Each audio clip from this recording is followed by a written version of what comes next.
SFI വിവാദത്തിൽ ഇപ്പോൾ റഹീം എന്ന ഡിവൈഎഫ്ഐ നേതാവ് ശക്തമായി രംഗത്ത് വന്നിരിക്കുന്നു. പൊതുവെ റഹീമിന്റെ പ്രസ്താവനകൾ സമൂഹം വലിയ കാര്യമായി സ്വീകരിക്കാറില്ല. റഹീം പലപ്പോഴും ഒരുതരം ആവേശത്തിലാണ് സംസാരിക്കുക. ഇവിടെയും ഏതാണ്ട് അതേ ടോൺ തന്നെയാണ് ഉണ്ടായത്. ബിനോയ് വിശ്വം എന്ന CPIയുടെ സംസ്ഥാന സെക്രട്ടറി SFIയുടെ ഇടപെടലുകളെ കുറിച്ച് അതിശക്തമായി പ്രതികരിച്ചതിന് ഉള്ള മറുപടിയായിട്ടാണ് ഡിവൈഎഫ്ഐ നേതാവിന്റെ വരവ്. SFIയെ ഒറ്റപ്പെടുത്താൻ കഴിയില്ല എന്നും SFI ഇക്കാര്യത്തിൽ സഹായിക്കാൻ ഡിവൈഎഫ്ഐയും CPIയും അടക്കമുള്ള രാഷ്ട്രീയ പ്രസ്ഥാനങ്ങൾ, യുവജന പ്രസ്ഥാനങ്ങൾ ഉണ്ടാകുമെന്നുമാണ് അദ്ദേഹത്തിന്റെ മുന്നറിയിപ്പ്. റഹീമിന്റെ ഭീഷണി ഒരർത്ഥത്തിൽ ഭീഷണി തന്നെയാണ്. ഏറ്റവും ഒടുവിൽ നമ്മളൊരു വാർത്ത കേട്ടത് ഏതോ ഒരു പാർട്ടി പ്രവർത്തകൻ ബിനോയ് വിശ്വത്തിന് ഒരു ഭീഷണി അയച്ചു എന്നാണ്. ഭീഷണിക്കത്ത് അയച്ചു എന്നും അതിപ്പോൾ വാർത്തകളിൽ ഇങ്ങനെ വരുന്നു. അത് ചിലപ്പോൾ ഒരു ഒറ്റപ്പെട്ട സംഭവമായിട്ട് കണക്കാക്കും. പക്ഷേ റഹീമിന്റെ അഭിപ്രായത്തിൽ നമുക്ക് അതിന് ഒറ്റപ്പെട്ട സംഭവമായി കാണാൻ പറ്റില്ല. കാരണം റഹീം വളരെ ഉത്തരവാദപ്പെട്ട ഒരു നേതാവാണ്. നമ്മൾ ആലോചിക്കുക, എന്താണ് റഹീം പറഞ്ഞതിനർത്ഥം? SFI ചെയ്യുന്നതിനെ മുഴുവൻ ന്യായീകരിക്കുക എന്നാണോ റഹീമിന്റെ ലക്ഷ്യം? ബിനോയ് വിശ്വം ഉന്നയിച്ച കാര്യം ഗൗരവതരമായി ചർച്ച ചെയ്യപ്പെടേണ്ടതില്ല. CPIയുടെ വിദ്യാർത്ഥി വിഭാഗമായ ASFും യുവജന വിഭാഗമായ AYFും ബിനോയ് വിശ്വത്തിന് പിന്തുണയുമായി വന്നിട്ടുമുണ്ട്. SFI CPMന് ഭാരമാകുന്നു, ഇടതുപക്ഷത്തിന് ഒരു ഭാരമാകുന്നു എന്ന തോന്നലാണ് ബിനോയ് വിശ്വത്തിന്റെ പ്രസ്താവനയിൽ നിന്ന് ലഭിക്കുക. ആ തോന്നൽ ശരാശരി മലയാളിക്കില്ലേ? എന്നെ സംബന്ധിച്ചിടത്തോളം SFI ഒരു വികാരമാണ്. ഞാൻ എൻ്റെ സാമൂഹ്യ രാഷ്ട്രീയ പ്രവർത്തനം തുടങ്ങുന്നത് SFIയിലൂടെ. അടിയന്തരാവസ്ഥ കാലത്താണ് എൻ്റെ രാഷ്ട്രീയ പ്രവർത്തനം തുടങ്ങുന്നത്. SFIയിലൂടെ രാഷ്ട്രീയ പ്രവർത്തനത്തിൽ വരികയും അതിൻ്റെ ഭാഗമായോ അല്ലാതെയോ ജയിലിൽ കിടക്കുകയും അടികൊള്ളുകയും പലപ്പോഴും ജോലി തന്നെ നഷ്ടപ്പെടുകയും ഒക്കെ ചെയ്ത അവസ്ഥ എനിക്കുണ്ടായിട്ടുണ്ട്. 70 എഴുതുകളുടെ അവസാനത്തിൽ SFIയുടെ ഏറ്റവും ഉയർന്ന ഘട്ടത്തിൽ ശ്രീ സുരേഷ് കുറുപ്പ് CMS കോളേജിൽ നിന്ന് കേരള യൂണിവേഴ്സിറ്റിയുടെ യൂണിയൻ ചെയർമാൻ ആവുന്നതും, അതുപോലെ NP ചേക്കുട്ടി ആദ്യമായി കാലിക്കറ്റ് യൂണിവേഴ്സിറ്റിയുടെ യൂണിയൻ ചെയർമാൻ ആവുന്നതുമൊക്കെ ആ കാലത്താണ്. അന്ന് കേരളത്തിൽ SFI ഒരു വലിയ മുന്നേറ്റം നടത്തിയ ഒരു കാലം. അന്നത്തെ SFIയിൽ നിന്ന് ഇന്നത്തെ SFIക്ക് ഉണ്ടായ മാറ്റം എന്താണ് എന്നാണ് പരിഗണിക്കേണ്ടത്. തീർച്ചയായും അന്ന് SFI കോളേജുകളിൽ ഒരു ന്യൂനപക്ഷമായി, ഒരു ഭൂരിപക്ഷമൊന്നും ഉണ്ടായിരുന്നില്ല. അപൂർവം ചില കോളേജുകളിൽ മാത്രമാണ് SFIക്ക് മേധാവിത്വം ഉണ്ടായിരുന്നത്.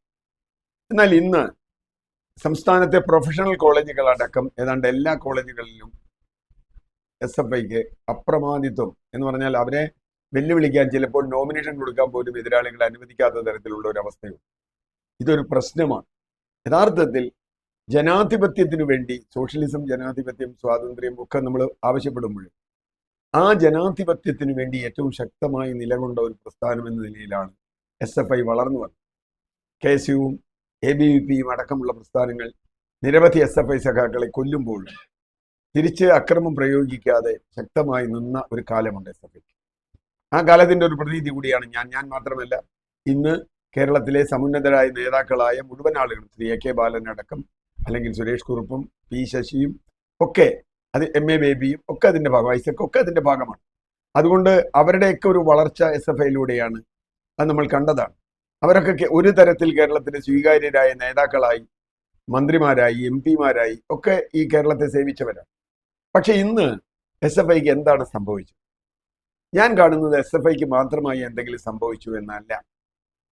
സംഭവിച്ചത് ഇടതുപക്ഷ രാഷ്ട്രീയത്തിനാണ്, പ്രത്യേകിച്ച് CPIMനാണ് എന്നാണ് എൻ്റെ ഒരു തോന്നൽ.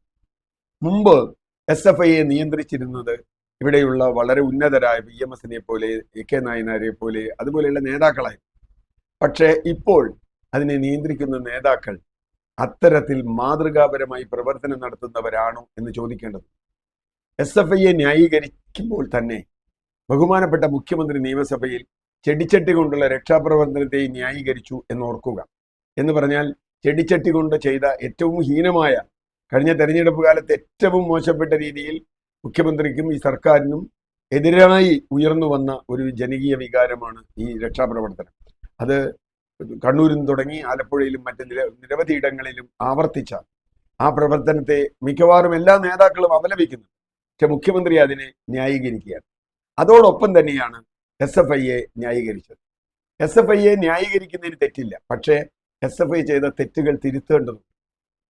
ഏറ്റവും ഒടുവിൽ കൊയിലാണ്ടി കോളേജിലെ സംഭവമാണ് നമ്മുടെ മുമ്പിലുള്ളത്.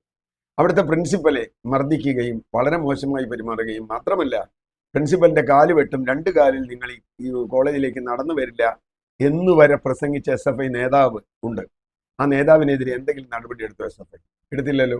ഇതിനു മുമ്പ് നമുക്കറിയാം, പാലക്കാട് കോളേജിൽ വളരെ മോശപ്പെട്ട രൂപത്തിൽ വിക്ടോറിയ കോളേജിൽ SFI ഒരിക്കൽ ഏറ്റവും ശക്തമായ, ഏതാണ്ട് ഒറ്റയ്ക്ക് തന്നെയുള്ള ഏറ്റവും പ്രധാനപ്പെട്ട രാഷ്ട്രീയ വിദ്യാർത്ഥി പ്രസ്ഥാനമായിരുന്ന SFI ഇന്ന് അവിടെ പുറകോട്ട് പോയി പരാജയപ്പെട്ടു. അതിനൊരു കാരണം, അവിടെ ഉണ്ടായിരുന്ന പ്രിൻസിപ്പലിനെ വല്ലാതെ ഉപദ്രവിക്കുകയും അവരുടെ എന്താ പറയുക പ്രതീകാത്മകമായ ശവസംസ്കാരം നടത്തുകയും ഒക്കെ ചെയ്തതാണ്. മഹാരാജാസിൽ കസേര കത്തിച്ച അനുഭവം, ഇടിമുറിയെക്കുറിച്ച് നമ്മൾ പലവട്ടം കേട്ടിട്ടുണ്ട്, യൂണിവേഴ്സിറ്റി കോളേജിലും മഹാരാജാസ് കോളേജിലും. ഇപ്പോൾ ഏറ്റവും ഒടുവിൽ കാര്യവട്ടം ക്യാമ്പസിലെ ഇടിമുറിയെക്കുറിച്ച് നമ്മൾ കേൾക്കും. സിദ്ധാർത്ഥൻ എന്ന് പറയുന്ന ഒരു വിദ്യാർത്ഥിയെ അതിക്രൂരമായി മർദ്ദിച്ച് മരണത്തിലേക്ക് നയിച്ച SFI, ഈ SFI റാങ്കിങ് കേസുകളിൽ പ്രതിയായ SFI, ഇപ്പോഴത്തെ SFIയുടെ സംസ്ഥാന നേതാവിനെ കുറിച്ച് തന്നെ നിരവധി ആരോപണങ്ങൾ.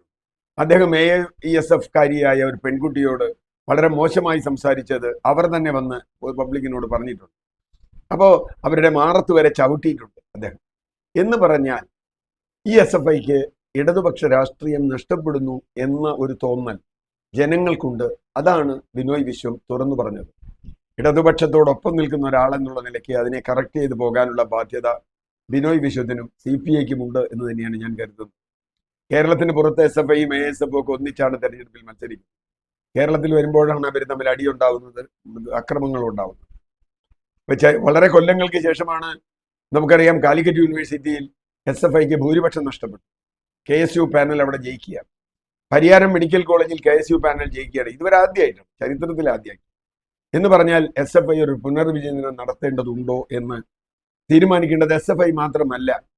SFIയെ ന്യായീകരിക്കാൻ വന്ന AK ബാലനും AR റഹീമും എന്തിന് മുഖ്യമന്ത്രി പോലും അത്തരത്തിലൊരു പുനർവിചിന്തനത്തിന് ആലോചിക്കുന്നുണ്ടോ എന്ന ചോദ്യമുണ്ട്.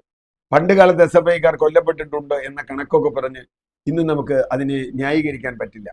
അന്ന് KSUക്കാർ SFIക്കാരെ കൊന്നിട്ടുണ്ടെങ്കിൽ, അല്ലെങ്കിൽ ABVPക്കാർ കൊന്നിട്ടുണ്ടെങ്കിൽ, സെയ്താലിയോ, ഇതൊക്കെ ഞാൻ നേരിട്ട അനുഭവമുള്ളതാണ്. സെയ്താലി ആയാലും രാജനായാലും കൊച്ചനിയനായാലും ദേവവ്രതനായാലും ഭുവനേന്ദ്രനായാലും ഒക്കെ ആ കാലത്ത് KSUവും ABVPയും ചെയ്ത കാര്യങ്ങൾ പറഞ്ഞുകൊണ്ട് ഇപ്പോൾ SFI ചെയ്യുന്ന അനീതികളെ, അക്രമങ്ങളെ ന്യായീകരിക്കാൻ കഴിയുന്നു.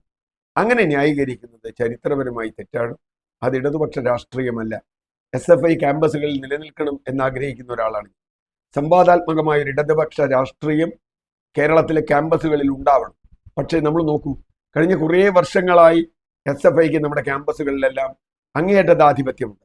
പക്ഷെ അതിന്റെ ഫലം എന്തുകൊണ്ടാണ് CPMന്റെ വോട്ടിൽ പ്രതിഫലിക്കാത്തത് എന്ന് ശ്രദ്ധിച്ചിട്ടുണ്ടോ? അതെങ്കിലും പഠിക്കാൻ തയ്യാറാവണം. SFI കോളേജിൽ ആയിരിക്കുന്ന ആളുകൾ തന്നെ പുറത്തിറങ്ങുമ്പോൾ കോൺഗ്രസോ BJPയോ ആവുന്നത് എന്തുകൊണ്ട്?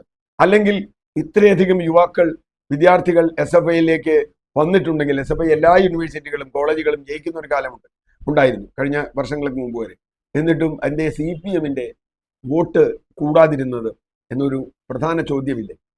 അപ്പൊ അതുകൊണ്ട് തീർച്ചയായും ഒരു വിചിന്തനം SFIയുടെ ഭാഗത്തു നിന്നുണ്ടാവണം. SFIയെ നയിക്കുന്ന രാഷ്ട്രീയ പ്രസ്ഥാനങ്ങളുടെ ഭാഗത്തു നിന്നുണ്ടാവണം. അതുണ്ടായില്ലെങ്കിൽ SFIക്ക് ഉണ്ടാവുന്ന നാശം, ആ സ്പേസ് പിടിച്ചെടുക്കാൻ പോകുന്നത് KSU മാത്രമല്ല ABVP പോലെയുള്ള വർഗീയ പ്രസ്ഥാനങ്ങളാണ്. അപ്പൊ നമുക്കറിയാം, ചില കോളേജുകളിൽ ABVPക്ക് സർവാധിപത്യമാണ്. എന്താ കാര്യം? അവിടേക്ക് വേറെ ആർക്കും കൊടുക്കാൻ കഴിയില്ല. ഞാൻ കോളേജുകളുടെ പേരൊന്നും പറയുന്നില്ല. അപ്പൊ തീർച്ചയായിട്ടും അങ്ങനെ ഒരു അവസ്ഥ ഇവിടെ ഉണ്ടായിക്കൂടാ. സ്വാതന്ത്ര്യവും ജനാധിപത്യവും ഒക്കെ നമ്മുടെ പ്രധാന മുദ്രാവാക്യങ്ങളായി തുടരുന്നുവെങ്കിൽ അതിലൊരു പഴയ പ്രവർത്തകൻ എന്ന നിലയ്ക്ക് SFIയോട് എനിക്ക് പറയാനുള്ളത്, നിങ്ങൾ സ്വാതന്ത്ര്യത്തിനും ജനാധിപത്യത്തിനും വേണ്ടി നിലകൊള്ളണം എന്ന് തന്നെയാണ്.